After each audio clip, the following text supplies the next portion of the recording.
Assalamu alaikum rahmatullahi wa barakatuhu. My dear sisters, I hope you all are in the best of your health and iman. As I promised that I'll be sharing a few points which I understood from our last training session with Brother Nadeem on 17th of March. I will not be sharing all of them, but few points I'll share and I hope it's beneficial for you.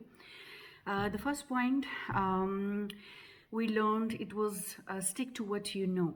We should not dwell into something which we don't know because dawa is not based on emotions or ignorance. So you should have a proper, authentic knowledge of what you are sharing. Number two was your character. Here comes the characteristics of the caller, characteristics of Dai. It includes manners. See, we are actually following the sunnah of Rasulullah sallallahu alaihi wasallam. We are calling people towards Allah. It's a prophetic mission, so it has to be upon the highest level. And what is the highest level? Highest level is manners, and half of the dawah is manners. So character of Dai, what it includes, he should be kind, gentle, do not be harsh, soft-heartedness, good manners, and talk in a polite way, no ego, no pride. I'll just give you one example. See, when you invite someone to your place for dinner, how do you call them? How do you invite them? When you invite someone for dawat at your place, you don't slap them. You just win them over with good manners, you win their hearts, and then you invite them. And same is the case with dawa. If you're inviting people towards Allah, it has to be in a polite way. You should be humble, and you should not be harsh, or no ego issues, stuff like that. So characteristics of the Dai caller is very, very important. And the other point was not to engage in useless or insincere conversation.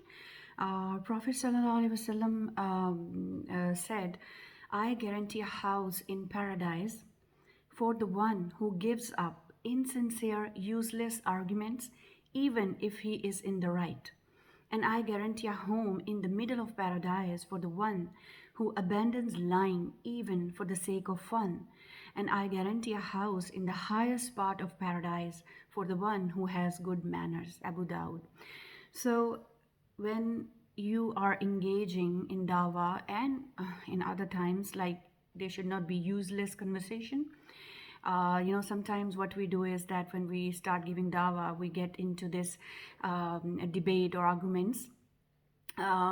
Sometimes we take it so seriously, we want to win the arguments rather than winning the other person's heart. So this should be kept in mind. Don't engage yourself in this useless conversation or arguments. Yeah, and then brother talk about the Gorap method. It's a specific dawah technique, all in capital letters. G is for God's existence. O is for oneness of God. R is for revelation. A is for and P is for prophethood. So this is a specific dawah technique. It is there as a guide. It's not the only way, but many are using this methodology, and many people got shahada through this methodology, and it's very effective. It is actually there as a guide. It guides you in a way. It's a structured way of how to talk about Islam. So it's very profound, it's very effective. So it's the methodology by Ira.